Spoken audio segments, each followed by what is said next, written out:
नमस्कार. लोकसभा 2014 एक मागोवा या आपल्या राष्ट्रव्यापी सर्वेचा आज शेवटचा भाग आहे.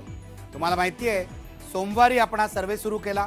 सोमवारी पूर्व भारत, मंगळवारी दक्षिण भारत, बुधवारी पश्चिम भारत आणि काल म्हणजे गुरुवारी आपण उत्तर भारताचा आढावा घेतला.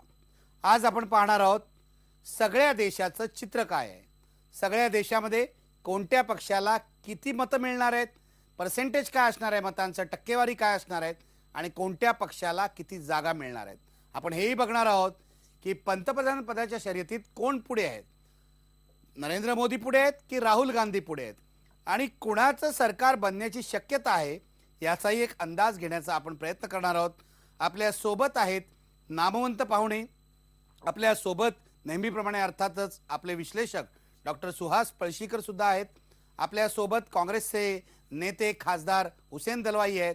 आपल्या सोबत येणार आहेत भारतीय जनता पक्षाचे नेते डॉक्टर विनय सहस्त्रबुद्धे आणि इतरही पाहुणे आपल्याला या 2 तासाच्या काळामध्ये इथे येऊन भेटणार आहेत, आपलं मत सांगणार आहेत. 9 वाजता बरोबर ज्येष्ठ पत्रकार संपादक कुमार केतकर आपल्या सोबत असतील. पण आता सुरुवातीला बघूया सर्वे चालू करण्याआधी तुम्हाला माहिती आहे, तुम्हाला उत्सुकता आहे की कुणाला जागा मिळणार आहेत, यूपीए पुढे राहणार आहे की एनडीए पुढे राहणार आहे. पण त्याआधी आपण रोजच्या प्रमाणे बघूया या सर्वेची मेथडॉलॉजी काय होती.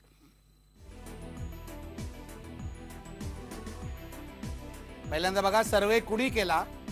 Centre for the studies of developing society CSDS या संस्थेच्या लोकनीती या संशोधन शाखेने हा सर्वे केला आहे. तुम्हाला माहिती आहे CSDS ही देशातली अत्यंत प्रतिष्ठाप्राप्त अशी संस्था आहे आणि या सर्वेमध्ये आपले जे विश्लेषक आहेत डॉक्टर सुहास पळशीकर यांनी महत्त्वाची भूमिका बजावलेली आहे. पुढे बघा कुणाचा सर्वे केला. देशभरातल्या 19,062 मतदारांच्या मुलाखती त्यांच्या घरी जाऊन घेतल्या गेल्या. या मतदारांमध्ये कोण कोण होते ते बघा. 54% पुरुष, 44% महिलांचा यात समावेश होता. 20% दलित, 11% मुस्लिम, 10% आदिवासींचाही यात समावेश होता. यामध्ये 76% ग्रामीण आणि 24% शहरी मतदारांचा समावेश होता. कुणाला मत देणार हा प्रश्न गुप्त मतदान पद्धतीने विचारण्यात आला.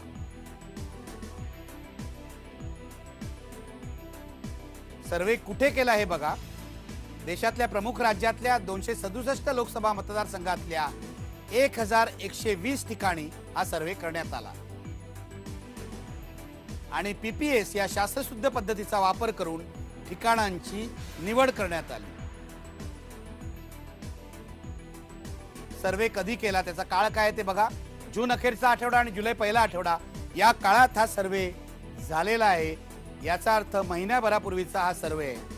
मी आता आकडे बघायला सुरुवात करण्यापूर्वी म्हणजे देशभरातलं चित्र काय आहे, कोणत्या प्रश्नावर कोण काय म्हणतंय हे बघायला सुरुवात करण्यापूर्वी पहिल्यांदा डॉक्टर सुहास पळशीकरांकडे जाणार आहे, कारण मला आपल्या प्रेक्षकांनी काही प्रश्न विचारलेले आहेत. डॉक्टर पळशीकर, आपल्या प्रेक्षकांचा हा प्रश्न आहे जो ज्या गेल्या निवडणुकीतही ज्या प्रश्नाचं उत्तर तुम्ही दिलं होतं, पण जरा उजळणीसाठी पुन्हा हा प्रश्न विचारतो की आपण म्हणतो हा सॅम्पल सर्वे आहे. 19,000पेक्षा अधिक मतदारांचं सॅम्पल आम्ही निवडलं होतं. प्रेक्षकांचा हा प्रश्न आहे, हे सॅम्पल कसं निवडलं जातं. तुम्ही सांगितलं त्याप्रमाणे पहिल्या टप्प्यामध्ये 267 लोकसभा मतदारसंघ निवडले. ते निवडताना तुम्ही ज्याचा उल्लेख केलात PPS म्हणजे प्रॉबेबिलिटी प्रपोर्शनेट टू साईज, कारण प्रत्येक लोकसभा मतदारसंघाची संख्या जी असते मतदारांची ती कमी अधिक असते आणि त्यामुळे ह्या तंत्राचा वापर करून मुळात हे 267 मतदारसंघ निवडले. त्याच्यानंतर प्रत्येक मतदारसंघामध्ये एकूण 4 ठिकाणी हा सर्वे करायचं असं ठरलं आणि त्याप्रमाणे ज्याला आपण बूथ म्हणतो, मतदान केंद्र, ती जी त्या प्रत्येक मतदारसंघामध्ये असतात त्याच्यातून 4 मतदान केंद्रांची निवड केली आणि त्या मतदान केंद्रांच्या ज्या वोटर्स लिस्ट आत्ताच्या शेवटच्या हातात आपल्याला उपलब्ध असतात त्या मतदार यादीमधून प्रत्येक मतदान केंद्रासाठी सर्वसाधारणपणे 30 पर्यंत मतदारांची नावं आणि त्यांचे पत्ते हे आपण तयार केले, शोधून काढले नमुना पद्धतीने आणि मग त्या मतदारांना संपर्क करून त्यांच्या सर्वेक्षण केलेलं आहे. हे जे सर्वेक्षण केलेलं आहे ते करणारी जी टीम असते, म्हणजे देशभरातले वेगवेगळ्या महाविद्यालयांमधले विद्यापीठांमधले विद्यार्थी हे मुख्यतः या सर्वेक्षणासाठी मदत करत असतात. त्यांना किमान 2 दिवसांचं प्रशिक्षण देऊन कशा प्रकारे प्रश्न विचारायचे, दिलेल्या क्रमानेच प्रश्न विचारायचे आणि ज्यांना प्रश्न विचारायला सांगितलं आहे त्यांनाच ते विचारायचे, दुसऱ्या कोणाला विचारायचे नाहीत, याचं प्रशिक्षण दिलं जातं. आणि त्याच्यानंतर मग हे सर्वेक्षण प्रत्यक्षात केलं जातं. आणि त्याच्यानंतर मग अर्थातच या सर्वेक्षणातनं जी माहिती आपल्या हाती येते त्याचं शास्त्रीय पद्धतीने संकलन करणं आणि विश्लेषण करणं हे काम पुढच्या 1 ते 1.5 आठवड्यांमध्ये केलं जातं. सर्वसाधारणपणे ह्याला सोप्या भाषेमध्ये नमुना सर्वेक्षण किंवा सॅम्पल सर्व्हे असं म्हणतात. आणि तुम्ही हा नमुना जितका तटस्थपणे शास्त्रीय पद्धतीने काढाल तितकं तुमचं सॅम्पल म्हणजे तुम्हाला मिळणारा नमुना आणि तुमची जी लोकसंख्या आहे ज्याचा आपण अभ्यास करतोय यांच्यामध्ये साधर्म्य असण्याची शक्यता असते. तरी सुद्धा कित्येक वेळेला तुम्हाला असं होतं की तुम्ही ज्या लोकांना भेटता ते तुम्हाला उत्तरं देत नाहीत किंवा काही लोक उपलब्ध नसतात आणि त्यामुळे हा जो नमुना असतो त्याच्यामध्ये अगदी काटेकोरपणे सेन्ससमध्ये जशा प्रकारे विविध समाजगट असतील त्याच्यापेक्षा थोडे कमी जास्त होऊ शकतात. आणि म्हणून तुम्ही सांगितलं त्याप्रमाणे स्त्रिया किती, पुरुष किती अशा प्रकारची आकडेवारी जर आपण लोकांना सांगितली तर ह्या सॅम्पलमध्ये कोणत्या प्रकारे कल आहे सॅम्पलचा किंवा ज्याला इंग्रजीमध्ये बायस आहे ते कळू शकतं आणि पाहणारा माणूस, ऐकणारा माणूस स्वतःचे त्याप्रमाणे निष्कर्ष जे असतात ते तपासून पाहू शकतो. डॉक्टर पळशीकर, आणखी एक प्रश्न की आपण म्हटलं पुरुष किती, स्त्रिया किती, दलित किती किंवा मुस्लिम किती हे कसे निवडले, परंतु एक प्रश्न विचारला जातोय की यापूर्वीचे सर्वे जेव्हा टेलिव्हिजन चॅनलवर दाखवले जात होते त्यामध्ये प्रामुख्याने महानगरांचा समावेश होता. गेल्या वर्षभरातले सर्वे पाहिले, यावेळेला पहिल्यांदा 76% ग्रामीण भागातले मतदार आहेत आणि 24% शहरी भागातले. ग्रामीण भागाची निवड करताना 76 आणि 24 हे आकडे कसे काय ठरवण्यात आले? नाही, 76 आणि 24 हे आपण ठरवलेले आकडे नाही आहेत. मी मगाशी म्हटलं त्याप्रमाणे ज्याला रॅन्डम सॅम्पल म्हणतात त्या पद्धतीने मुळात आपण मतदान केंद्र निवडली. आणि त्यामुळे जर एखादा लोकसभा मतदारसंघ आपण घेतला तर त्याच्यातून जेव्हा आपण 4 मतदान केंद्र निवडतो त्यावेळेला सर्वसाधारणपणे त्या लोकसभा मतदारसंघाची जी काही रचना असते तिच्या प्रमाणात शहरी आणि ग्रामीण मतदान केंद्र ही आपल्या सॅम्पलमध्ये आपोआपच येतात. आणि तशी ती आल्यामुळे स्वाभाविकपणे आपल्याला ग्रामीण आणि शहरी अशा दोन्ही प्रकारच्या मतदारांशी संपर्क साधता येतो. मात्र याच्यासाठी एका गोष्टीमध्ये अजिबात तडजोड करून चालत नाही आणि ती म्हणजे मतदान केंद्र आणि त्याच्या आधी लोकसभेचे मतदारसंघ हे निवडताना आपल्याला सोयीचे किंवा काम करायला सोयीचे, जवळचे, कमी खर्चाचे असे मतदारसंघ निवडून चालत नाहीत. तर शास्त्रशुद्ध पद्धतीने जो कुठला मतदारसंघ येईल, आणि महाराष्ट्रामध्ये आमच्याकडे नेहमी असं होतं, प्रशिक्षणाच्या वेळेला अशी गंमत होते की आम्ही अशी अट घालतो की ज्याला काम करायचं असेल त्यांनी गडचिरोलीला जायची तयारी ठेवली पाहिजे. याचं कारण हमखास आपण जेव्हा महाराष्ट्रातले मतदारसंघ निवडतो त्यावेळेला चंद्रपूर किंवा गडचिरोलीतला एखादा तरी मतदारसंघ येत असतो. तर तो अवघड आहे म्हणून सोडून न देता त्या मतदारसंघामध्ये सुद्धा जाऊन आणि तिथे जितक्या टोकाचं मतदान केंद्र असेल अंतर्भागामधलं तिथपर्यंत जाऊन सर्व्हे करणं हे खरं चॅलेंज असतं. ते तुम्ही जितकं शास्त्रशुद्ध पद्धतीने आणि काटेकोरपणे कराल तितकं तुमचं सॅम्पल किंवा तुमचा नमुना जो असतो तो समतोल पद्धतीने येऊ शकतो. काही वेळेला सर्व्हे करणारा माणूस आधीच ठरवतो किंवा सर्व्हे करणारी संघटना आधीच ठरवते की आपण फक्त महानगरांमध्ये करायचा. तसं करण्यात चूक आहे किंवा बरोबर आहे असं नाही, तर ते त्यांनी तसं सांगितलं पाहिजे. म्हणजे मग आपल्याला हे कळू शकतं की ही जी चर्चा चालली आहे ती फक्त महानगरांमधल्या लोकमताची चर्चा चालली आहे. आणि आपण जो दावा करतोय तो असा की ही जी चर्चा चाललेली आहे ती सर्व भारतातल्या प्रातिनिधिक नमुन्याचं जे काही म्हणणं आहे त्याच्याबद्दलची चर्चा चालली आहे. आणि त्याच्यामध्ये 1 ते 2% इकडे तिकडे जरी झालं लोकमताच्या आपला नमुना जो आहे त्याच्या रचनेमध्ये, तरी सर्वसाधारणपणे भारतातल्या लोकांचं जी काही सामाजिक रचना आहे त्याचं प्रतिबिंब आपल्या नमुन्यामध्ये पडलेलं असलं पाहिजे. हा खरा त्याच्यातला मुद्दा असतो. पळशीकर, आणखी एक प्रश्न विचारला जातोय की हा सर्वे जो आहे तो अचूक येण्याची शक्यता किती आहे, म्हणजे एरर तुम्ही किती पकडता, चुकण्याची शक्यता किती आहे? कारण 1980 पासून आजपर्यंत सर्वे होत आहेत. सेफॉलॉजी हे शास्त्र आता भारतामध्ये सुद्धा विकसित झालंय, पण यापैकी किती सर्वे बरोबर ठरले असा काही अभ्यास झालाय का, आणि एरर किती पकडला जातो? दोन्ही प्रश्नांची उत्तरं गुंतागुंतीची आहेत. कारण वेळोवेळी जी सर्वेक्षणं झालेली आहेत त्यांचे त्या त्या वेळेला अंदाज आलेले असतात आणि त्या अंदाजांचे 2 पायऱ्या असतात. एक म्हणजे त्याच्यामध्ये मतांची टक्केवारी असते आणि दुसरी म्हणजे जागा किती मिळतील हे सांगितलेलं असतं. आपल्याला माहिती आहे की साधारणपणे लोकांच्या जे लक्षात राहतं ते जागा किती मिळतील ते लक्षात राहतं आणि नंतर त्याप्रमाणे पटकन चूक किंवा बरोबर असं दावा करता येतो की हे चुकलं.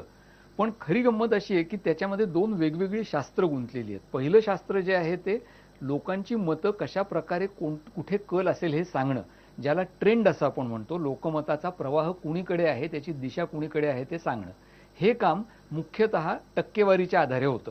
म्हणजे कोणत्या पक्षाला किंवा कशाला किती मतं पडतील याची चर्चा आपण करतो, ती त्यामुळे करत असतो. दुसरा जो टप्पा असतो जो आकर्षक असतो, आणि मी मागे तुम्हाला आणि तुमच्या वाहिनीवरनं प्रेक्षकांना वारंवार हे सांगितलेलं आहे की तो दुसरा आकर्षक असला तरी काम चालवू असतो, तो म्हणजे मतांचं जागांमध्ये रूपांतर जे होईल ते कसं आणि किती होईल. हे मुख्यतः संख्याशास्त्रीय मॉडेल तयार करून आपल्याबरोबर जे काम करतात ते प्राध्यापक राजीव करंदीकर हे संख्याशास्त्रज्ञ हे काम मुख्यतः करत असतात. त्या कामामध्ये जी जोखीम असते ती लक्षात घेतली पाहिजे. ती जोखीम अशी आहे की मतांचं जागांमध्ये होणारं रूपांतर हे आपल्या संसदीय लोकशाही पद्धतीमध्ये गणितांनी जरी कितीही अचूक सांगण्याचा प्रयत्न केला तरी देखील त्याच्यामध्ये काहीतरी कमी जास्त होऊ शकतं. आणि म्हणून आपण सुद्धा गेले 4 दिवस जे आकडे सांगतोय ते रेंज सांगतोय की तुम्हाला 25% मतं मिळतील, पण तुम्हाला ज्या जागा मात्र मिळतील त्या 20 ते 22 किंवा 18 ते 22 या रेंजमध्ये जागा मिळतील. याचं कारण मतं तेवढीच मिळतील आणि तरीसुद्धा जागा कमी मिळतील असं होऊ शकतं. ह्या सगळ्याचा अभ्यास मुख्यतः सेफॉलॉजी किंवा निवडणूक शास्त्र म्हणून केला जातो. पण आता तुम्ही जो प्रश्न विचारताय की आपल्या ह्या सर्वेक्षणाचं काय होईल, त्याला एक लक्षात ठेवलं पाहिजे की आपल्या आत्ता आपण करतोय त्या सर्वेक्षणाच्या आधारे लोकसभेचे निकाल लागतील असा दावा आपणही करत नाही आहोत. आपण असं म्हणतोय की आज निवडणुका झाल्या तर हे असं असं होईल.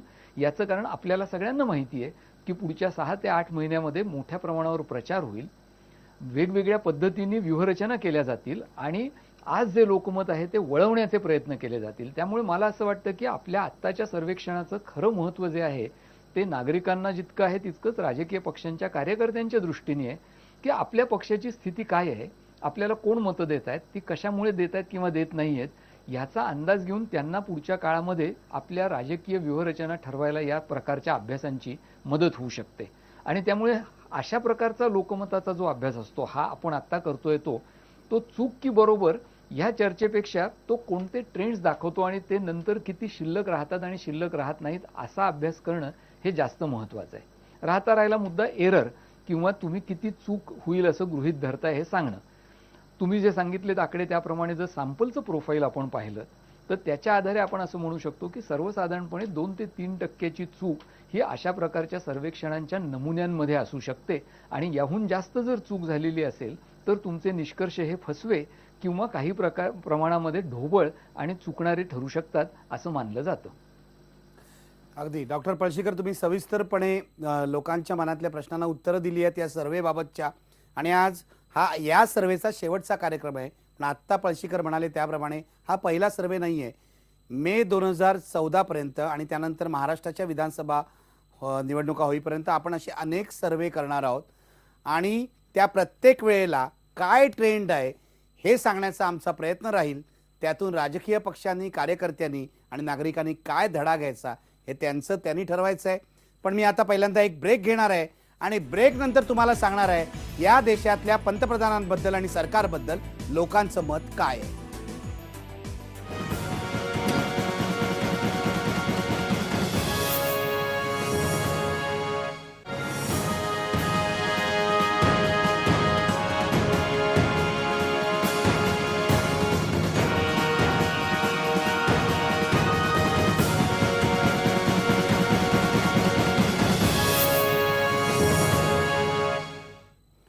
ब्रेक नंतर तुमचं आपल्या देशव्यापी सर्वेमध्ये स्वागत.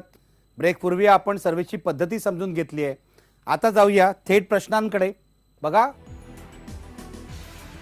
पंतप्रधान डॉक्टर मनमोहन सिंग यांच्या कामगिरीवर तुम्ही समाधानी आहात का? काय म्हणतात लोक बघा. आता 49% लोक म्हणतात की आम्ही समाधानी आहोत.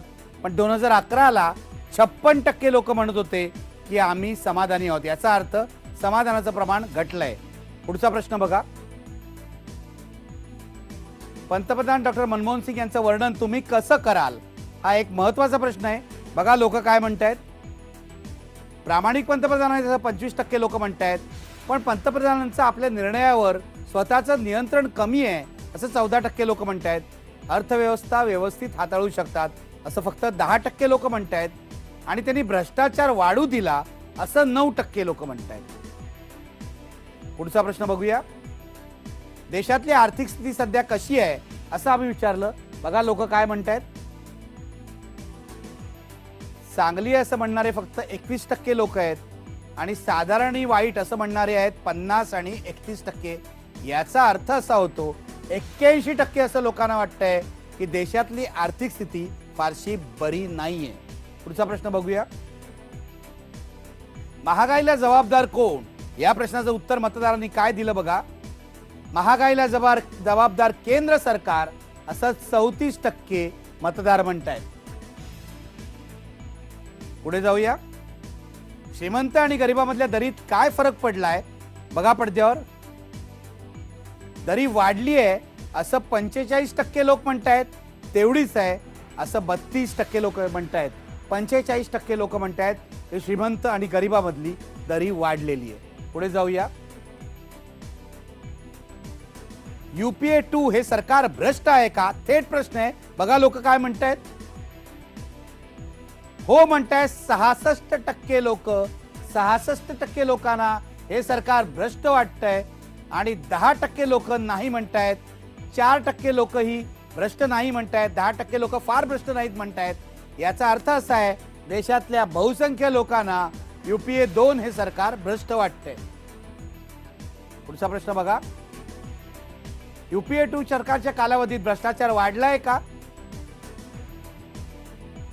69% लोक म्हणतायत होय भ्रष्टाचार वाढला आहे. याचा अर्थ काय लावायचा हे मी आपल्या विश्लेषकांना विचारणार आहे.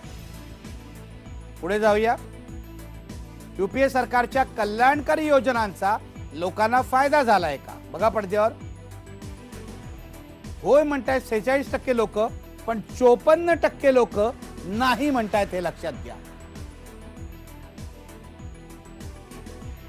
UPA सरकारच्या कोणत्या योजनांबद्दल तुम्हाला माहिती आहे बघा पडद्यावर. मनरेगा ही जी UPA सरकारची महत्वाकांक्षी योजना आहे त्याबद्दल 78% लोकांना माहिती आहे. शेतकऱ्यांच्या कर्जमाफीबद्दल 64% लोकांना माहिती आहे. पण अन्न सुरक्षा विधेयक जे आहे त्याबद्दल फक्त 19% लोकांना माहिती आहे आणि डायरेक्ट कॅश ट्रान्सफर बद्दल 21% लोकांना माहिती आहे. मनरेगा बद्दल मात्र सर्वाधिक लोकांना माहिती आहे. पुढे जाऊया. अन्न सुरक्षा विधेयकाचा तुमच्या मतदानावर परिणाम होईल का. होय म्हणतायत 37% लोक, नाही म्हणतायत 28% लोक. बघा मोठ्या प्रमाणावर लोक असं म्हणतायत की या विधेयकाचा मतदानावर परिणाम होईल.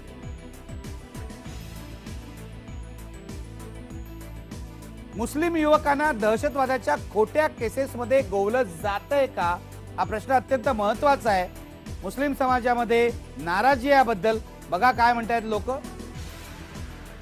होय म्हणतात 41% लोक. आणि लक्षात घ्या हा कौल फक्त मुस्लिम समाजाचा नाहीये तर सर्व भारताचा आहे. 41% लोकांना वाटतंय की मुस्लिम युवकांना दहशतवादाच्या नावाखाली त्रास दिला जातोय. फाशीची शिक्षा रद्द व्हावी का असाही प्रश्न विचारण्यात आला होता. बघा पडद्यावर. होय म्हणतायत 40% लोक, नाही म्हणतायत 30% लोक. नक्षलवाद हा देशाच्या अंतर्गत सुरक्षेला धोका आहे का बघा पडद्यावर. 45% लोक होय म्हणतायत, पण माहित नाही म्हणणाऱ्यांची संख्या सुद्धा 42% आहे. आणखी एक प्रश्न बघा. नक्षलवादाशी मुकाबला कसा करावा. आदिवासींचे प्रश्न सोडवा असं 34% लोक म्हणतायत आणि बळाचा वापर करा असं 21% लोक म्हणतायत. आणि मी आता जाणार आहे थेट चर्चेकडे. माझ्या सोबत आहेत खासदार हुसेन दलवाई, काँग्रेसचे नेते. विनय सहस्त्रबुद्धे सध्या फोनवरून आहे, काही वेळातच ते स्टुडिओमध्ये दाखल होतील. पण हुसेन दलवाई, आता जे प्रश्न आपण पाहिले त्यामध्ये एकूण लोकांची तुमच्या सरकारबद्दल, तुमच्या पंतप्रधानांबद्दल नकारात्मक प्रतिक्रिया आहे, काय म्हणाल. मधल्या काळामध्ये एक तर आपण लक्षात घेतलं पाहिजे RTI आल्यामुळं बऱ्याच गोष्टी बाहेर आलेल्या आहेत आणि त्याच्यामध्ये सरकारने कुठेही लपून ठेवलेलं नाही की अमुक एकाने भ्रष्टाचार केला नाही असं म्हटलेलं नाही. उलट त्या संबंधामध्ये काही लोकांना बाजूला करणं, मंत्रिमंडळातून बाहेर घालवणं, इतकंच काय काही जेलमध्ये सुद्धा गेले. तर हे कुठेतरी ही सगळी स्वच्छता आणायची आहे या हेतूनं केला गेलेला आहे. या संबंधात अनेक लोकांचा आग्रह असा होता की असं RTI तुम्ही आणू नका. सोनियाजींनी या संबंधामध्ये या देशाची संबंध राजकारण आणि अर्थव्यवस्था स्वच्छ व्हायची असेल तर असा अधिकार हा जनसामान्यांना दिला पाहिजे. त्याच्यातून बऱ्याच गोष्टी बाहेर आलेल्या आहेत. परंतु एक गोष्ट आपण निखिलजी लक्षात घेतली पाहिजे की हा तुमचा सर्वे आहे, त्या सर्वेच्या बद्दलच्या शंका मी घेणार नाही, कारण तो अतिशय प्रामाणिकपणाने घेतलेला आहे आणि तुम्ही ज्या ज्या वेळेला सर्वे घेता त्याच्यामध्ये बऱ्याचशा गोष्टी ह्या खऱ्या असल्याच्या सिद्ध होत असतं. त्यामुळे या सर्वेचा उपयोग करून आमचं पक्ष अधिक याच्या सुधारणा कशा करणार याचा विचार जरूर करेल. पण एक लक्षात आपण घेतलं पाहिजे की या सर्वे आजच्या घडीला झालेला आहे.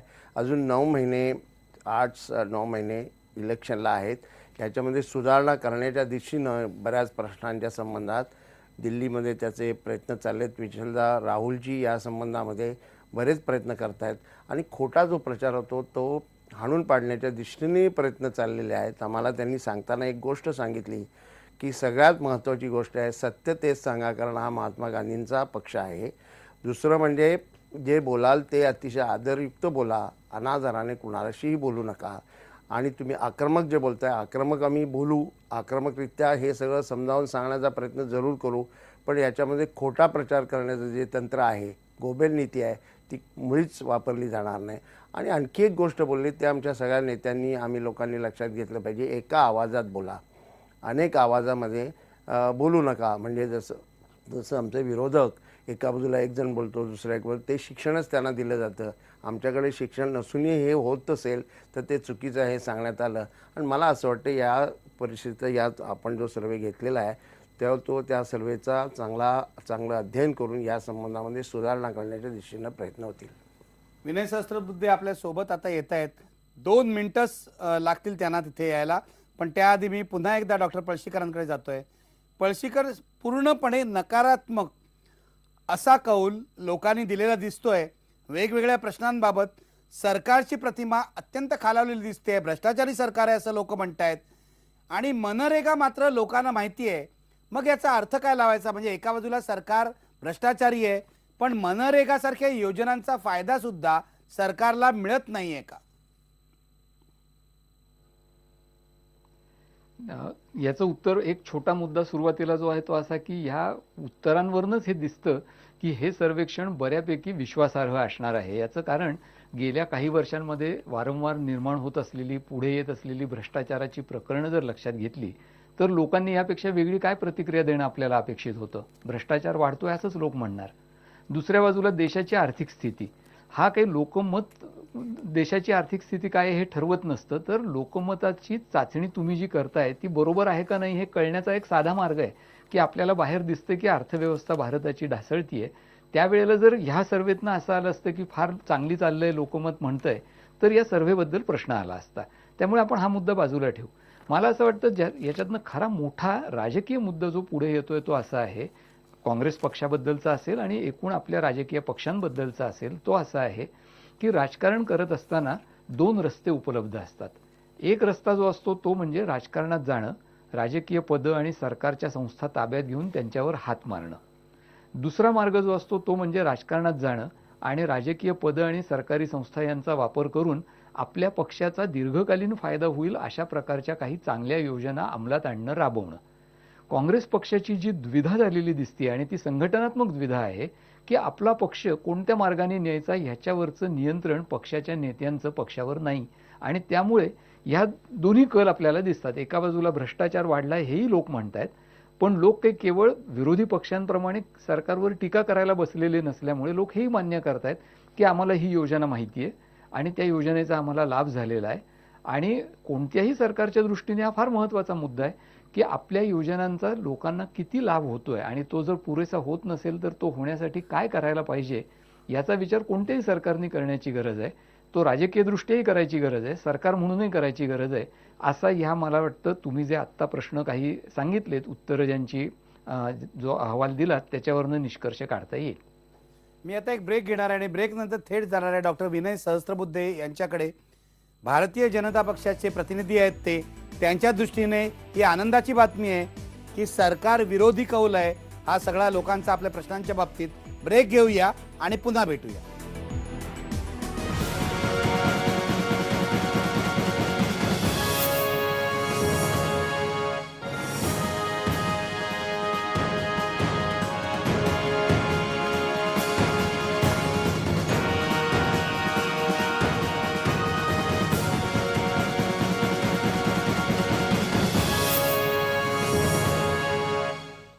ब्रेक पूर्वी मी सांगितल्याप्रमाणे मी थेट जाणार आहे विनय सहस्त्रबुद्धेंकडे. विनय सहस्त्रबुद्धे, आता आम्ही काही प्रश्न पाहिले आणि लोक असं म्हणतायत की हे सरकार भ्रष्टाचारी आहेत. बहुसंख्य लोक असं म्हणतायत. पंतप्रधानांची प्रतिमा सुद्धा खालावलेली आहे. आर्थिक स्थितीबाबत लोक खुश नाही आहेत. तुमच्या दृष्टीने ही खुशखबर आहे, याचा अर्थ काय लावता तुम्ही? नाही, हा काही राजकीय पक्षाला खुशखबर असण्यापुरता संकुचित पद्धतीने विचार करावा असा विषय असं मला वाटत नाही. मला असं वाटतं की देशामध्ये सर्वसामान्य जनतेला जी परिवर्तनाची आस निर्माण झाली आहे की हे सगळं बदललं पाहिजे आणि हे अतिशय भ्रष्ट, अकार्यक्षम आणि कुठल्याही प्रकारे लोकांच्या हिताची चिंता न करणारं सरकार आहे, त्याला पदच्युत केलं पाहिजे, या आशेचं, या आकांक्षेचं, या आग्रहाचं प्रतिबिंब या सर्वेक्षणात पडलेलं आहे. आणि त्यामुळे सरकारविरुद्ध अशा प्रकारचा असंतोष लोक अभिव्यक्त करतायत, त्या अर्थाने ही स्वागतार्ह गोष्ट आहे. पण चिंतेचा विषय असा आहे की हे सगळं होण्याच्या सगळ्या प्रक्रियेमध्ये देशाची परिस्थिती जी इतकी खालावलेली आहे, आपण पाहतो की आर्थिक स्थिती खालावली आहे, आपल्या रुपयाचा विनिमयाचा दर किती खाली आला आहे, सगळ्या पद्धतीने संस्थांचं खच्चीकरण चाललेलं आहे. त्यामुळे या प्रक्रियेबद्दलची चिंता हा माझ्या मते सगळ्यात अधिक महत्त्वाचा मुद्दा आहे आणि ती चिंता या निमित्ताने लोक वेगवेगळ्या पद्धतीने अभिव्यक्त करतात. आता लोकांना एवढ्या सगळ्या गोष्टी तुम्ही मनरेगाबद्दल विचारता, पण यांनी वेगवेगळ्या शासकीय संस्थांचा कसा दुरुपयोग केला, मग ते इंटेलिजन्स ब्युरो असेल किंवा CBI असेल, हे सगळं लोकांच्या आकलनाच्या सर्वसामान्य माणसाला एकदम लक्षात येतं असं नाही, त्याबद्दलचे प्रश्न असतात असंही नाही. परंतु हे सगळं घडतंय आणि म्हणून मला असं वाटतं की एकूण देशाची गाडी जी घसरणीला लागली आहे गेल्या 9 वर्षांपासून आणि त्याची गती गेल्या 2-4 वर्षात जास्त वाढली, हा अधिक चिंतेचा विषय आहे. आमचे मित्र श्री हुसेन दलवाई यांनी खूप महत्त्वाच्या मुद्द्यांवरती काही प्रकाशझोत टाकण्याचा प्रयत्न केला आणि ते असं म्हणाले की RTI आलंय ना, त्यामुळे आता भ्रष्टाचाराची प्रकरणं बाहेर येत आहेत. मी त्यांना सांगतो की भ्रष्टाचाराचा इतिहास खूप जुना आहे. RTI नव्हतं तेव्हा देखील इथल्या जागृत अशा प्रकारच्या प्रसार माध्यमांनी तुलमोहन राम प्रकरणापासून किती प्रकरणं आठवावी, म्हणजे एक वर्षाचं एक प्रकरण होईल एवढी प्रकरणं या सरकारांच्या काळामध्ये काँग्रेसच्या राजवटीमध्ये घडलेली आहे. आणि RTI आणला म्हणजे आपण फार मोठा औदार्य आणि उपकार केले असं दलवाई साहेबांना म्हणायचं आहे काय? अहो, अटलजींच्या काळामध्ये फ्रीडम ऑफ इन्फॉर्मेशन, माहितीच्या स्वातंत्र्याचा अधिकार देणारा कायदा येऊ घातला होता, सगळी तयारी झाली होती. लोकसभेचं अधिवेशन संस्थगित झाल्यामुळे ते होऊ शकलं नाही. ते काम या सरकारने पुढे केलं, चांगलंच केलं. आम्ही त्याला पाठिंबा दिला, आम्ही त्याचे पहिल्यापासूनच समर्थक आहोत. त्यामुळे आपण जनतेला काहीतरी फार मोठं उपकृत केलं आहे ही भावना असेल दलवाईंच्या मनामध्ये तर त्यांनी काढून टाकावी. ते त्यांच्या आणि त्यांच्या पक्षाच्या हिताचं आहे असं मी त्यांना विनम्रपणे सांगू इच्छिन. दुसरे अनेक मुद्दे त्यांनी म्हणाले. ते म्हणाले की आमचे राहुल गांधी आले होते आणि आता ट्रेनिंगमध्ये त्यांनी सांगितलं की विनम्रतेने बोला. मला काँग्रेसच्या कार्यकर्त्यांचं कौतुक वाटतं की त्यांची विनम्रता इतकी शिगेला पोचली की राज बब्बर यांनी त्या फ्रान्सच्या राणीची आठवण येईल अशा प्रकारचं विधान केलं. ते म्हणले की 12 रुपयामध्ये जेवण मिळतं. म्हणजे मला असं वाटतं की हे जनतेची दुःख यांना समजतच नाहीत. जनतेचे प्रश्न, जनतेच्या वेदना यापासून शेकडो मैल दूर गेलेली ही मंडळी आहेत आणि त्यामुळे बेफाट विधानं करायची, चुकीचं बोलायचं. त्यांना उपाध्यक्षांना सांगावं लागलं ॲरोगंटली बोलू नका, तर यांनी या पद्धतीने ते ऐकल्याचा एक प्रकारे आविर्भाव आणला. मला असं वाटतं की ही जी असंवेदनशीलता आहे, ही जी बेफिकिरी आहे, आमचं कोण वाकडं करू शकेल अशा प्रकारची जी एक भावना आहे, त्या भावनेचा अंतर्मुखून विचार करायला पुढचे 9 महिने यांना कालखंड आहे. आणि मला असं वाटतं की या सर्वेक्षणाचा हा बोध सत्ताधारी मंडळी, काँग्रेसचे आमचे मित्र घेतील तर या देशामध्ये घसरलीला लागलेली गाडी थोडी तरी पुन्हा रुळावर येण्याची काहीतरी शक्यता निर्माण होईल. अर्थात ही गोष्ट खरी आहे की लोकांना या सरकारबद्दलचा असंतोष एवढा आता त्यांच्या मनामधला पराकोटीला पोहोचला आहे की या सरकारला आता पदच्युत व्हावं लागणार निवडणुकीच्या मतदानाच्या नंतर. याबद्दल कोणाच्याही मनात तिळमात्र शंका नाही. अगदी. आणि रुळावरून घसरलेली गाडी कदाचित तुमच्याच हातात येऊ शकते. पण आता बघूया पुढचे प्रश्न. बघा पडद्यावर, आज निवडणुका झाल्या तर कोण व्हावा देशाचा पंतप्रधान असं आम्ही विचारलं लोकांना. बघा लोक काय म्हणतायत, कुणाला किती मतं मिळालीत बघा. नरेंद्र मोदींना 2009ला 2% मतं होती, ती आता 19% झाली आहेत. राहुल गांधींना 6% मतं होती, ती 12% झाली आहेत. मनमोहन सिंगची मतं घटून ती 6%वर आली आहेत 18%वरून. सोनिया गांधी 5%वर आल्यात 16%वरून. मायावती 5वरून 3%वर गेल्या आहेत. अडवाणी 15%वरून 2%वर आले आहेत. पण 39% लोक आजही म्हणतायत की माहीत नाही. हा जो अनडिसाइडेड फॅक्टर आहे तो महत्वाचा ठरू शकतो. 20% होता तो 2009ला, आता तो निवडणुकीपूर्वी 9 महिने असताना 39% आहेत. पण सर्वाधिक मतं आजच्या परिस्थितीत नरेंद्र मोदींना आहे, हे नाकारून चालणार नाही. पुढे जाऊया. बघा आज निवडणुका झाल्या तर काय होईल. मोदी विरुद्ध राहुल असा सामना होईल का. बघा काय परिस्थिती दिसते. उत्तर भारतामध्ये नरेंद्र मोदींना 37% मतं आहेत, राहुल गांधी पाठी आहेत, 29% मतं आहेत. मध्य भारतात मोदींना 41% मतं आहेत, राहुल गांधी पिछाडीवर आहेत, 33% मतं आहेत. पश्चिम भारत 43% मोदी, 33% राहुल गांधी. पूर्व भारत 34% मोदी आणि 30% राहुल गांधी. दक्षिण भारतात मात्र नरेंद्र मोदी पिछाडीवर आहेत, 17% नरेंद्र मोदी, 37% राहुल गांधी. आणि पूर्ण भारताचं जर चित्र पाहिलं तर दोघांमधलं अंतर कमी होत आहे.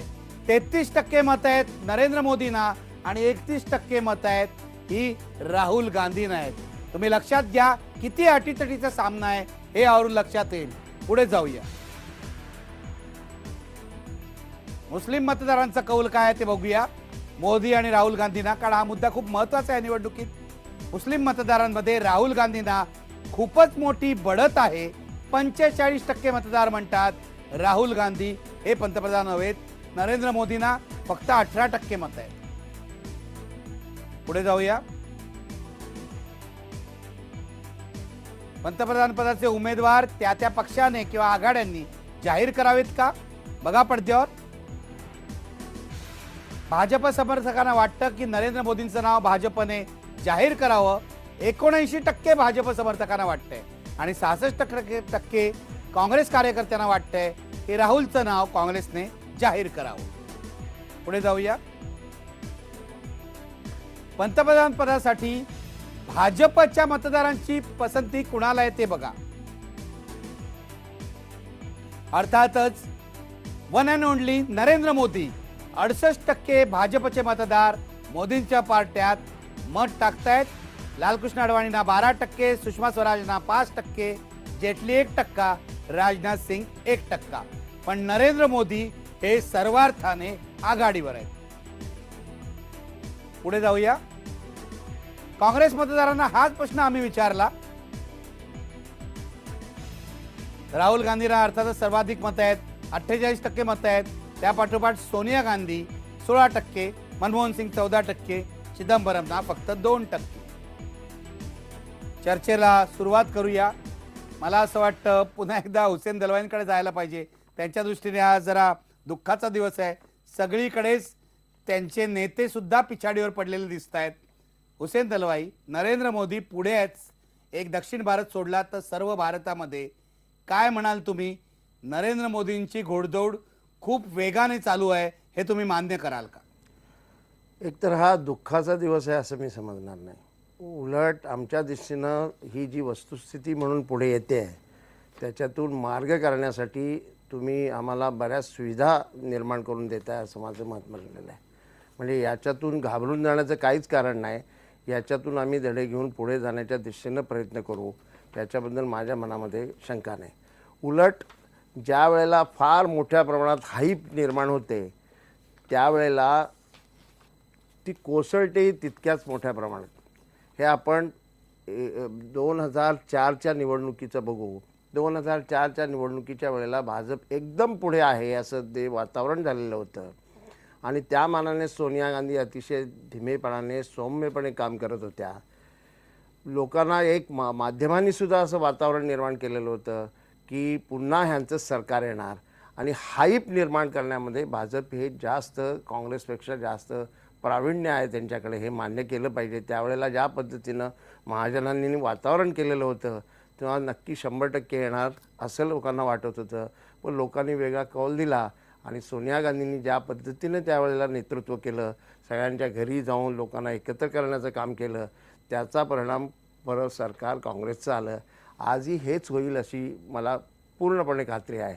याच्याबद्दल माझ्या मनामध्ये काहीतरी विपरीत घडेल आणि तुम्हाला नरेंद्र असं वाटतं मोदी हे चित्र बदलेल? विनय सहस्त्रबुद्धे, मला तुम्हाला विचारायचं आहे, नरेंद्र मोदी पुढे आहेत हे खरं आहे, पण दक्षिण भारतामध्ये नरेंद्र मोदी खूपच पिछाडीवर आहेत. आपण जर आकडे पाहिले तर 17% मतं नरेंद्र मोदींना आहेत दक्षिण भारतामध्ये आणि 37% राहुल गांधींना आहेत. आणि त्यामुळेच कदाचित पूर्ण भारतातलं जे चित्र आहे 33% नरेंद्र मोदींना आणि 31% राहुल गांधींना असं चित्र दिसतंय. म्हणजे गॅप खूप कमी आहे. काय म्हणाल तुम्ही? एक लक्षात घेतलं पाहिजे की हे एक विषम लढाई आहे. म्हणजे ज्यांच्या घराण्यामध्ये सत्ता सदैव नांदत आली असे, सोन्याचा चमचा घेऊनच जे जन्माला आले आहेत, अशा राजपुत्र राहुल गांधी यांच्या विरोधात ज्यांच्याकरता सगळी सरकारी यंत्रणा राबते आहे, त्यांचा शब्द झेलण्याकरता प्रत्येक जण आतुर आहे आणि ते पंतप्रधान होणार, त्यानंतर त्यांचा मुलगा पंतप्रधान होणार, मग नातू पंतप्रधान होणार, अशी घराणेशाही जिथे अगदी विधिलिखितासारखीच आहे, अशा एका घराण्याच्या राजपुत्राच्या विरोधामध्ये ज्याच्या वडिलांनी टपरीवर चहा विकण्याचा व्यवसाय केला, अशा एका तुलनेनी मागास समाजातल्या एका कार्यकर्त्यांनी जो स्वतःच्या कर्तृत्वावर मुख्यमंत्री झाला एकदा असं नव्हे तर 3 वेळा जनादेश त्यांनी मिळवला आणि ज्यांच्या विरुद्ध प्रचाराचं इतकं अतिशय भीषण आणि अतिशय म्हणजे कट कारस्थानं अशा प्रकारे रचून केलेलं एक प्रचाराचं वातावरण निर्माण केलेलं जात असताना देखील नरेंद्र मोदी यांनी आपल्या कर्तृत्वाच्या बळावर आणि जे त्यांनी तिथे गव्हर्नन्स जो सुशासनाचा एक चमत्कार करून दाखवला त्याच्या आधारावर जनतेच्या मनामध्ये जो विश्वास निर्माण केला आहे, त्यामुळे नरेंद्र मोदी आज इतके पुढे गेलेले आहेत. ते काही घराण्यामुळे पुढे गेले नाहीत, हे सगळ्यांनी लक्षात ठेवलं पाहिजे. राहिला प्रश्न दक्षिण भारताचा. दक्षिण भारताच्या बाबतीत असा आहे की गुजरातमधल्या सगळ्या विकासाच्या बाबतीमध्ये किंवा गुजरातमध्ये जे जे प्रयोग चालले आहेत त्याच्या बाबतीमध्ये जेवढा प्रचार भारतीय जनता पार्टीच्या माध्यमातून या सगळ्या प्रदेशांमध्ये व्हायला हवा तो कुठेतरी कमी पडतोय असा त्याचा एक अर्थ आहे. दुसऱ्या बाजूनी दक्षिण भारत हा भारतीय जनता पार्टीचा कधीच तशा अर्थाने स्ट्रॉंग होल्ड किंवा बालेकिल्ला असा नव्हता. त्यामुळे मुळातच आमच्या संघटनात्मक ताकदीच्या काही मर्यादा या ठिकाणी आहेत आणि त्याचबरोबर आम्ही अजून प्रचार यंत्रणेमध्ये पुरेशी आघाडी घेतलेली नाही, हे दुसरी गोष्ट आहे. तिसरी गोष्ट, दक्षिण भारताचं काँग्रेसविषयीची जी काही अनुकूलता आहे ती सर्वश्रुत आहे. जनता पार्टीच्या निवडणुकीमध्ये देखील दक्षिण भारत पूर्ण आणीबाणीच्या संबंधातली सगळी भूमिका असून सुद्धा काँग्रेसच्या बाजूने उभा राहिला होता, हे आपण लक्षात घेतलं पाहिजे. आणि त्यामुळे मला असं वाटतं की दक्षिण भारतामध्ये जरी थोडीशी पिछाडी असली तरी ती येणाऱ्या काळात भरून काढली जाईल आणि नरेंद्र मोदी या देशाचे पंतप्रधान व्हावेत असा जो बहुमताचा स्वर तुमच्याच सर्वेक्षणातून उमटला आहे, मला असं वाटतं की तो अंतिमतः हा खरा ठरेल आणि त्याच पद्धतीने मतपेटीतून कौल मिळेल. बघूया काय होते पुढच्या 9 महिन्यामध्ये. पण आज तरी नरेंद्र मोदींनी आघाडी घेतलेली आहे राहुल गांधींवर आणि इतर सर्व नेत्यांवर सुद्धा. मी एक ब्रेक घेणार आहे आणि ब्रेक नंतर जाणार आहे डॉक्टर सुहास पळशीकरांकडे.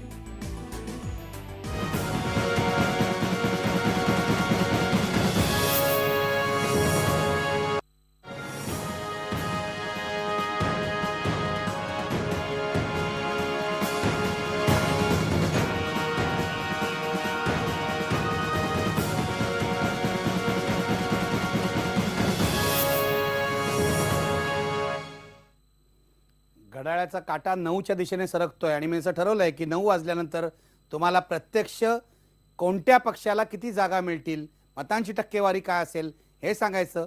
पण त्यापूर्वी जातोय डॉक्टर सुहास पळशीकरांकडे. पळशीकर, हे जे आपल्या सर्वेतून दिसलेलं आहे की नरेंद्र मोदी पुढे आहेत, दक्षिण भारतात मागे आहेत, पण पूर्ण भारतामध्ये 33% आहेत आणि राहुल गांधी 31%वर आहे. याचा निष्कर्ष तुम्ही कसा काढता, काय विश्लेषण कराल? नाही, मला असं वाटतं की ह्याच्याकडे पाहताना एक लक्षात ठेवलं पाहिजे की लोकांच्या दृष्टीने हे दोघेही नेते हे एका विशिष्ट पक्षाचे नेते म्हणून आहेत आणि त्यामुळे हा काही ज्याला आपण म्हणू सार्वमत म्हणजे मोदी पंतप्रधान व्हावेत का असा मुद्दा नाहीये, तर कोणता पक्ष जिंकेल ह्याचा जो कल सर्वसाधारणपणे लोकांच्या मनात आहे त्याचं हे निदर्शक आहे असं मला वाटतं. दुसरं याच्यावरनं जे दिसतं, विभागवार पाहिलं किंवा राज्यवार पाहिलं तरी त्याच्यातनं एक फार इंटरेस्टिंग गोष्ट पुढे येते, ती अशी की काँग्रेसची सरकारं जिथे जिथे आहेत तिथे अनेक राज्यांमध्ये सुद्धा मोदींच्या तुलनेत राहुल गांधींची लोकप्रियता ही मर्यादित आहे. म्हणजे आंध्र प्रदेश घ्या तुम्ही, किंवा दिल्ली घ्या, हरियाणा घ्या, राजस्थान घ्या. याचा अर्थ असा झाला की काँग्रेसच्या सरकार चालवण्याच्या पद्धतीमध्ये आणि पक्ष चालवण्याच्या पद्धतीमध्ये काहीतरी गडबड आहे. पक्ष म्हणून हा पक्ष कुठेतरी कमी पडतोय. त्यामुळे हा केवळ राहुल गांधी लोकप्रिय आहेत की मोदी लोकप्रिय आहेत एवढ्यापुरता मुद्दा नाही आहे, तर आपला नेता लोकप्रिय बनवणं, आपला नेता लोकांपर्यंत पोहोचवणं हे कोणत्या पक्षाला जास्त सहजगत्या शक्य होतं आणि कोणाला शक्य होत नाही याचं हे सूचन आहे. आणि हा जो आपण 31 आणि 33 बोलतोय तो मुद्दा खरं तर खरा नाहीये. खरा मुद्दा पहिला तुम्ही सांगितला तो आहे. कारण पहिल्या प्रश्नामध्ये आपण असं विचारलं होतं की जर उद्या निवडणुका झाल्या तर देशाचा पंतप्रधान कोण झालेलं तुम्हाला आवडेल. तिथे 12 आणि 19 असा फरक आहे. आणि तो फरक किती आहे याच्यापेक्षा खरा मुद्दा असा आहे की कोणीही या दोघांपैकी घेतला तरी देशातल्या 5 पैकी एकाच माणसाला फार फार तर मोदी पंतप्रधान व्हावेत असं वाटतात आणि 10 पैकी जेमतेम एका किंवा दीड माणसाला असं वाटतं की राहुल गांधी व्हावे. म्हणजे हा जो खरा लार्जर मोठा मुद्दा आहे की भारताचं राजकारण हे अशा एका नेत्याभोवती चालण्याचे दिवस जे संपलेले आहेत ते अजूनही संपलेले आहेत. राज्यांमधले भक्कम नेते आहेत आणि लोक स्वतःला त्या राज्य पातळीवरच्या नेत्यांशी जोडून घेतात. हा खरा मुद्दा आहे असं मला वाटतं. तो सोडून देऊन आपण जर नेत्यांच्या लोकप्रियतेची चर्चा करायला लागलो तर मग आमचा नेता मोठा का तुमचा नेता मोठा एवढ्यापुरतीच ती चर्चा मर्यादित राहील असं मला वाटतं. पळशीकर, मला एक ब्रेक घ्यायचा आहे, पण हा जो प्रश्न आपण विचारला कोण व्हावा पंतप्रधान, त्यामध्ये तुम्ही म्हटल्याप्रमाणे नरेंद्र मोदींना 19% आणि राहुल गांधींना 12% मतं आहेत. पण त्यामध्येच 39% लोक असं सांगतायत की माहिती नाही, अनडिसाइडेड आहेत. याचा काय अर्थ लावायचा? तेच मी म्हणतोय ते की तो ओपन एंडेड ज्याला म्हणतात असा प्रश्न आहे. तिथे कोणाही नेत्याची नावं सांगितलेली नाहीत आणि जेव्हा नेत्याची नावं तुम्ही सांगत नाही म्हणजे प्रॉम्प्टिंग करत नाही त्यावेळेला नेम रेकॉग्निशन किंवा तुमचं नाव ओळखलं जाण्याचं प्रमाण किती आहे तर हे एवढंच आहे. आणि 39% लोक म्हणतात की आम्हाला कोण होणार माहीत नाही किंवा आम्हाला त्याच्याबद्दल काही मत नाही. याचाच अर्थ असा झाला की नेत्यांची लेबल्स किंवा नेत्यांच्या प्रतिमा याच्यापेक्षा आपल्या दैनंदिन जीवनामध्ये सरकारचा आणि पक्षांचा येणारा अनुभव याला लोकांच्या दृष्टीने महत्त्व जास्त आहे आणि लोक अजून अनिश्चित मनोवस्थेमध्ये आहेत. एवढाच त्याचा खरा अर्थ होतो. लोक अजून अनिश्चित मनोवृत्तीमध्ये आहेत. पण या सर्व्हेमध्ये मोदी थोडेसे पुढे गेलेले दिसत आहेत, हेही नाकारून चालणार नाही. मी आता एक ब्रेक घेणार आहे. मला माहिती आहे विनय सहस्त्रबुद्धेंना आणि हुसेन दलवाईंना यावर बोलायचं असेल, पण ब्रेक नंतर तुम्हाला सीट प्रोजेक्शन दाखवणार आहे आणि मग चर्चा पुढे चालू ठेवणार आहे. ब्रेक नंतर माझ्यासोबत कुमार केतकरही असणार आहे.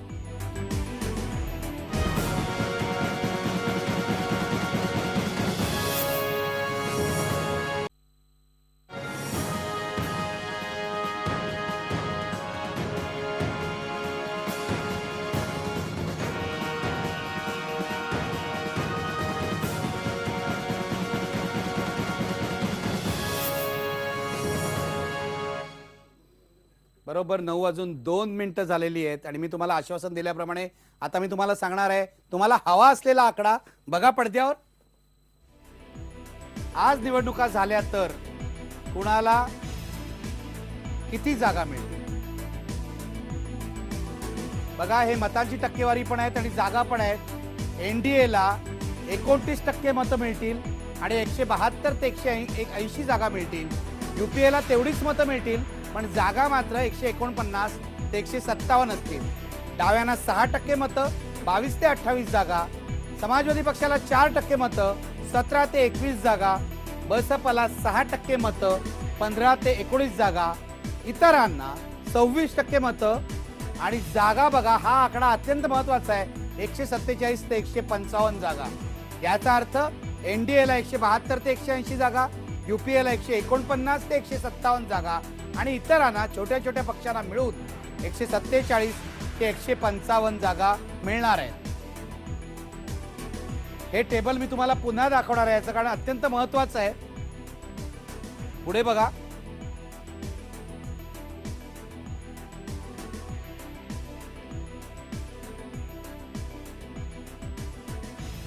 मतांची टक्केवारी बघा 2009 आणि आता काय बदल होतोय. यूपीएची मतं 8% घटतायत. 2009ला 37% होती, 29% होत आहेत. आणि एनडीएची मतं 4% वाढत आहेत, 25 ते 29% होत आहेत. डाव्यांची मतं 1% घटत आहेत, समाजवादी पक्षाची मतं 1% वाढत आहेत, बसपाची तेवढीच राहत आहेत. इतरांची जी मतं आहेत ती सुद्धा 22 वरून 26 वर जात आहेत, म्हणजे 4% वाढत आहेत. पण सगळ्यात महत्वाची गोष्ट, एनडीएला गेन आहे 4%चा आणि युपीएला लॉस आहे 8%चा. आता जागांची तुलना बघा. लोकसभेच्या जागा 543, एनडीएला जागा मिळणार आहे त्यावेळेला गेल्या वेळेपेक्षा जास्त, 172 ते 180. गेल्या वेळेला होता 159 जागा. युपीएला गेल्या वेळेला 262 जागा होत्या, यावेळेला त्यांच्या जागा खाली घसरल्या आहेत, 149 ते 157. डाव्यांच्या जागा 24 होत्या, साधारणपणे तेवढ्याच राहत आहेत. सपाच्या जागा 22 होत्या, त्या 17 ते 21 मध्ये फिरतील. बसपाच्या जागा 21 होत्या, 15 ते 19 पर्यंत जातील. इतरांना 55 जागा होत्या गेल्या वेळेला. हा मोठा फरक आहे. बघा तुम्ही पडद्यावर, इतरांच्या जागा ज्या आहेत त्या 147 ते 155 पर्यंत जात आहेत. 55 वरून जवळजवळ 100 जागा इतरांच्या वाढत आहेत. पुढे बघा, पुढचा प्रश्न बघा. सर्वात मोठा पक्ष कोणता होणार? आघाडी नाही पक्ष. काँग्रेस मोठा की भाजप मोठा? बघा, एनडीए मध्ये भाजप हा सर्वात मोठा पक्ष असणार आहे. त्याला 156 ते 164 जागा मिळणार आहेत. युपीए मध्ये काँग्रेसला 131 ते 139 जागा मिळणार आहेत. एनडीए मध्ये 2च मित्रपक्ष सध्या आहेत, शिवसेना आणि अकाली दल. त्यांना 13 ते 19 जागा मिळतील आणि युपीए मधल्या मित्रपक्षांना 15 ते 21 जागा मिळतील. भाजप हा सगळ्यात मोठा पक्ष म्हणून पुढे येणार आहे. पुढे जाऊया. प्रादेशिक पक्षांचा दबदबा वाढतोय. बघा पडद्यावर, तृणमूल काँग्रेस लोकसभेच्या 2327 जागा मिळतील.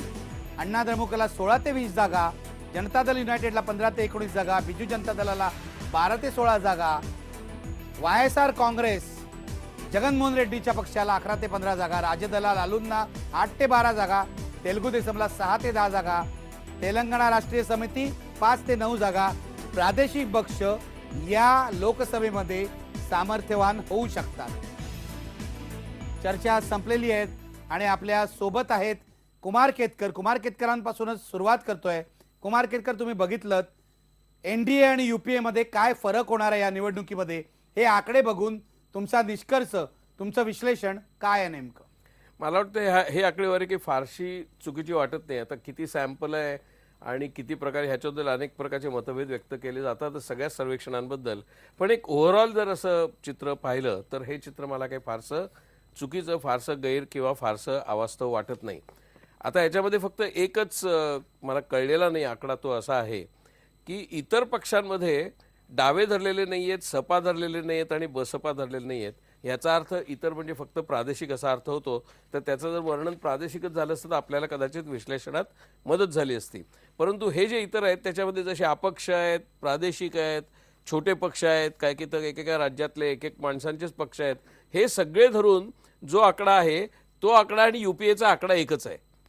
आता हे जे लोक आहेत इतरमधले, या इतरांमधले फारच कमी पक्ष हे एनडीए बरोबर जायला तयार होणार. मग एनडीए बरोबर जर जायला 172 किंवा अगदी 180 म्हटलंय त्यांनी आत्ताच्या एनडीएला, म्हणजे आत्ताच्या 3 पक्षांच्या एनडीएला 180 जागा मिळाल्या तरी जवळजवळ 100 जागा त्यांना ह्या इतरांकडनं लागणार आहेत, म्हणजेच ह्या मुख्यतः प्रादेशिक पक्षांकडनं लागणार आहेत. त्या इतरांमधले कोण कोण भाजपबरोबर किंवा ह्या एनडीए बरोबर जायला तयार नाहीत हे त्यांनी आत्ताच जाहीर केलेलं आहे. ममता बॅनर्जींनी जाहीर केलं आहे की जर नरेंद्र मोदी असतील तर आम्ही जाणार नाही. जयललितांनी तसं म्हटलेलं नाही. जयललिता फार तर बीजेपी बरोबर जाऊ शकेल, तरी पण त्यांचा आकडा मग त्याच्या पुढे काही फारसा जात नाही. अशा परिस्थितीमध्ये भारतीय जनता पक्षाचं जर सरकार यायचं असेल तर त्यांना नरेंद्र मोदींना तर पंतप्रधान करून चालणारच नाही. आणि अशी शक्यता मी पूर्णपणे नाकारत नाही की जर त्यांनी त्यांचा पंतप्रधान पदाचा उमेदवार बदलला तर मात्र त्यांना थोडेसे मित्रपक्ष मिळू शकतात. आणि ते कोण कोण असतील हे मात्र सांगता येणार नाही. कारण मागच्या वेळेला तुम्ही पाहिलं असेल राष्ट्रपती निवडणुकीच्या वेळेला प्रणब मुखर्जी ज्या वेळेला उमेदवार ठरायचे होते त्यावेळेला मुलायम सिंग आणि ममता यांनी एकत्र येऊन काँग्रेसच्या उमेदवाराला विरोध केला होता. अशा प्रकारचं जर काही चित्र निर्माण व्हायला लागलं तर मग स्वाभाविकच मुलायम सिंग, ममता, जयललिता असे अनेक पक्ष म्हणजे कदाचित मग नवीन पटनाईक सुद्धा हे सुद्धा मग भारतीय जनता पक्षाच्या अन्य पंतप्रधान पदाच्या उमेदवाराला पाठिंबा देऊन NDA मध्ये जाऊ शकतील. परंतु तरीसुद्धा 100 माणसं मिळवणं, 100 खासदार मिळवणं हे सोपं नाही. पण ती कसरत मग कदाचित ज्याला जास्तीत जास्त जागा आहेत तो ती करू शकेल.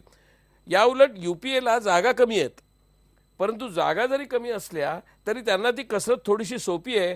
कारण का तर अँटी NDA ॲटमॉस्फिअरमुळे किंवा अँटी मोदी ॲटमॉस्फिअरमुळे काही प्रादेशिक पक्ष आणि कदाचित डावे सुद्धा हे कदाचित UPA बरोबर जायला तयार होतील. अर्थातच डावे UPA वरती अनेक अटी घालतील, म्हणजे उदाहरणार्थ कधी FDI पासून तर इतर अनेक प्रोजेक्ट्सपर्यंत त्या अटींना सांभाळत UPA त्यांना कसं घेऊन जाऊ शकेल ह्याचं काही सांगता येत नाही निश्चित. आणि म्हणून आपल्याला एकच चित्र निश्चित दिसतंय ह्या आकडेवारीला स्वीकारलं तर, की पुढची निवडणूक म्हणजे 2014 नंतरची निवडणूक कदाचित 2017च्या आत, कदाचित 2016 साली सुद्धा येऊ शकेल. कारण अशा प्रकारच्या आघाडीचं सरकार, जरी आता आपल्याला आघाड्यांच्या सरकारची सवय झाली असली 1989 पासून, तरी अशा प्रकारच्या आघाड्यांची सरकारं फारशी टिकत नाहीत हे आपण पाहिलंय. 1989चं VP सिंगांचं सरकार 11 महिने फक्त टिकलं होतं. त्याच्यानंतर चंद्रशेखरांचं फक्त 6 महिने टिकलं होतं. देवेगौडांचं फक्त 17 महिने टिकलं होतं. IK गुजराल्यांचं फक्त 6 महिने साधारण तेवढंच टिकलेलं होतं. म्हणजे ही जी अशा प्रकारची आघाडी सरकारं असतात ती जास्त टिकत नाहीत आणि परत वेगळ्या प्रकारच्या आघाडीला त्यांना वाव द्यावा लागतो. आणि म्हणून ती परिस्थिती पाहता काँग्रेस किंवा भाजप यांच्या नेतृत्वाखालची आघाडी असेल तर तिला जरा तरी स्थैर्य मिळेल. परंतु NDA मध्ये तशा प्रकारची क्षमता आत्ता तरी मित्रपक्ष जमवण्याची दिसत नाही. आणि त्यामुळे काँग्रेस सपोर्टेड किंवा काँग्रेस लेड पण अनसर्टन गव्हर्नमेंट येऊ शकतं. NDAचे नेते विनय सहस्त्रबुद्धे आपल्या सोबत आहेत. विनय सहस्त्रबुद्धे, तुम्ही ऐकलेत कुमार केतकरांचं म्हणणं, तुमची आघाडी सर्वात मोठी असली, तुमचा पक्ष सर्वाधिक जागा मिळवणार अशी आजच्या घडीला शक्यता असली तरी सरकार स्थापनं अवघड आहे असं ते म्हणतायत. तुमचं उत्तर? मला कुमार केतकरांच्या विधानाच्या कडे वळण्यापूर्वी याच्या आधीच्या एका विश्लेषणामध्ये सुहास पळशीकर यांनी जे मुद्दे मांडले त्याला थोडासा स्पर्श करायचा आहे. मग आपण सुचवताय त्याप्रमाणे केतकरांच्या विधानाच्या संबंधात मला जे म्हणायचं ते मी म्हणतो. पळशीकरांनी असं म्हटलं की ही परिस्थिती अशी आहे की ज्याच्यामध्ये 5पैकी फक्त एका माणसांनी काहीतरी असं म्हटलेलं आहे की हे आमचे पंतप्रधान आहेत आणि ती पंतप्रधान पदाची नावं जाहीर न केलेली असताना त्यांनी म्हटलेलं आहे. त्यांचं विश्लेषण बरोबर आहे. पण तुम्ही जसं दाखवून दिलं त्याप्रमाणे 5तल्या 2 माणसांना अजून याबद्दलचा निर्णय करता आलेला नाही. आणि हे आपल्या देशामधले जे एकूण जागरूकतेचं, साक्षरतेचं, शिक्षणाचं प्रमाण आहे ते पाहता मला असं वाटतं की हे अगदी स्वाभाविक आहे. दुसरा मुद्दा असा की वेगवेगळ्या, पळशीकर साहेब असंही म्हणाले की वेगवेगळ्या राजकीय पक्षांना आपला पक्ष चालवण्याच्या पद्धती आणि आपल्या उमेदवाराचं एक प्रकारे मार्केटिंग किंवा उमेदवाराचं प्रोजेक्शन, त्याची प्रतिमा लोकांपर्यंत पोहोचवणं यामध्ये मिळालेलं यश अपयश, याच्यामध्ये मी आपल्याला सांगू इच्छितो की राहुल गांधी हे गेले अनेक वर्ष राष्ट्रीय स्तरावरचेच नेते आहेत. आता तर ते अधिकृत उपाध्यक्ष झालेत, याच्या आधी बरीच वर्ष जनरल सेक्रेटरी होते. नरेंद्र मोदी हे राष्ट्रीय स्तरावर त्यांना आत्ता काही भूमिका दिलेली आहे. त्यामुळे आत्तापर्यंत त्यांची भूमिका केवळ गुजरातपुरती होती. आता गुजरातची कीर्ती आणि गुजरातच्या सुशासनाच्या बद्दलची चर्चा देशभर झाली, तो भाग वेगळा. परंतु राष्ट्रीय पातळीवर त्यांना भूमिका ही आत्ता मिळाली आहे. दुसरी गोष्ट अशी की आडातच नाही तर पोहऱ्यात काय काँग्रेस पक्ष राहुल गांधींबद्दल बोलायला काय जाणार हो? त्यांचं काय परफॉर्मन्स आहे का, त्यांनी काय अशा प्रकारचा चमत्कार केलाय का, काय कर्तृत्व गाजवलंय? एक गांधी घराण्यामध्ये जन्मले, या पलीकडे कर्तृत्व नावाच्या स्तंभामध्ये तिथे सगळंच कोर आहे. त्यामुळे काँग्रेसची ती एक अडचण आहे, ती त्यांनीच स्वीकारलेली, त्याला आपण काय करू शकतो? आणि भारतीय जनता पार्टीने नरेंद्र मोदींचं तशा प्रकारचं अधिकृत प्रोजेक्शन न करता देखील त्यांच्या सुशासनाची चर्चा देशभर आणि देशाबाहेरही आहे. त्याचा हा परिणाम आहे. आणि एवढंच मर्यादित अशा प्रकारची ऍक्टिव्हिटी झालेली असताना सुद्धा आज 19% लोक असं म्हणतात की नरेंद्र मोदी पंतप्रधान व्हायला हवेत. मला असं वाटतं की याची नोंद अतिशय वस्तुनिष्ठपणे आमच्या विश्लेषकांनी घ्यायला हवी. कुमार केतकर साहेबांनी जे म्हटलं ते बरोबर आहे. पण मी केतकरांना हे सांगू इच्छितो आणि केतकरांना हे सगळं आठवतच असणार की 1996 मध्ये, त्यानंतर 1998 मध्ये, म्हणजे 96 साली तर अटलजी पंतप्रधान होणार हे जाहीर केलेलं होतं. परंतु भारतीय जनता पार्टीला त्यावेळी एक मर्यादा राहिली आणि फारसे मित्रपक्ष जमवता आले नाहीत. आमचं सरकार 13 दिवसामध्ये पडलं. पण 98 साली 2 वेगळ्या सरकारांचा अनुभव घेतल्यानंतर वाजपेयींनी, आणि त्यावेळी ज्यावेळी NDAचं सरकार येणार का काय अशी शक्यता अजून शक्यतेच्याच कॅटेगरीमध्ये होती, त्याही वेळी अनेक राजकीय पक्ष आमच्याकडे आलेलेच नव्हते. ते आम्ही 180-82 पर्यंतची मजल मारल्यानंतर गोळा झाले. त्यामुळे राजकीय पक्षांना सुद्धा जनमत कोणत्या दिशेने वाहतंय हे व्यवस्थित कळतं आणि राजकीय पक्ष आपल्या भूमिका, मला सांगा, शरद पवारांनी 1970च्या दशकामध्ये कधीतरी भारतीय जनता पार्टी म्हणजे त्यावेळी जनता पार्टीच्या लोकांबरोबर जवळीक साधली असती असं कोणी म्हणू शकलं असतं का? असं नाही. जॉर्ज फर्नांडिस हे अटल बिहारींच्या मांडीला मांडी लावून बसतील असं कोणी म्हणू शकलं असतं का? नाही. पण हे झालेलं आहे. त्यामुळे आपल्या देशातल्या प्रादेशिक आणि छोट्या राजकीय पक्षांच्या भूमिका या लवचिक असतात. आत्ता ते काही भूमिका घेत आहेत ती त्यांची त्या प्रदेशातली जी निवडणुकीची आणि मतदानाची गणित आहेत ती डोळ्यात समोर घेऊन घेत आहेत. त्या त्यांना जरूर घेऊ द्या. निवडणुकीनंतर ज्यावेळी भारतीय जनता पार्टीच्या दिशेने जनमत आहे, जनादेश आहे, अशा प्रकारचं चित्र निर्माण होईल, त्यावेळी राजकीय पक्ष देखील आपल्या भूमिका बदलतील. याचं एक महत्त्वाचं कारण आहे, ते तेवढं एक सांगून मी थांबतो, की भारतीय जनता पार्टी नरेंद्र मोदींच्या नेतृत्वाखाली जी आता प्रचाराची एक समिती स्थापन झाली आहे, त्या सगळ्या प्रचाराचा भर हा सुशासनावर आहे. आणि भारतीय जनता पार्टीच्या राज्यांचा परफॉर्मन्स, मग ते छत्तीसगड असेल, मध्य प्रदेश असेल, गोवा असेल, गुजरात असेल, पंजाब असेल, हा UPA शासित राज्यांच्या तुलनेने कितीतरी पटीने उजवा आहे. आज देशाचा GDP 5% वर खोळंबला आहे. भारतीय जनता पार्टी शासित राज्यांमध्ये तो 10% आहे. त्यामुळे अशा अनेक आकडे आहेत. म्हणजे मी आकड्यांच्या अधिक तपशिलामध्ये जात नाही, परंतु आपल्याला हे दिसेल की हे विकासाला अनुकूल अशा प्रकारचं लोककल्याणकारी आणि एका विशिष्ट पद्धतीने लोकांच्या हितासाठी एक उद्दिष्ट डोळ्यासमोर ठेवून काम करणारी सरकारं भारतीय जनता पार्टीच्या नेतृत्वाने देण्यामध्ये एक यश मिळवलेलं आहे. मला असं वाटतं की लोक आता प्रगल्भ झाली आहेत. ते भावनिक विषयांनी आता वाहवत जाणार नाहीत आणि परफॉर्मन्स ओरिएंटेड अशा प्रकारचं मतदान करतील. आणि भाजपची कामगिरी उजवी असल्यामुळे माझी खात्री आहे भाजपच्या पारड्यामध्ये जनादेश पडेल. निखिल, एकच मुद्दा याच्याबद्दल बोलू का? आपण ब्रेक घेऊया आणि मी तुमच्याकडे येतो. बरं, नाही, फक्त एकच बारीकच रिजॉइंडर होता. बरं, मांडा तुमचा मुद्दा. तो एकच मुद्दा आहे की मी विनय सहस्त्रबुद्धेंशी ह्यापुरता सहमत आहे की 96 साली फक्त 3 पक्ष एकत्र होते आणि 98 साली 18 पक्ष त्यांच्याकडे होते आणि 99 साली 24 होते. आणि गंमत म्हणजे स्वतःला डाव्यांच्या जवळचा मानणारा डाव्या आघाडीचा कन्व्हेनर निमंत्रक पक्ष द्रमुक हा त्यांच्याकडे गेला होता आणि नंतर त्यांच्याकडे जयललिता गेल्या होत्या.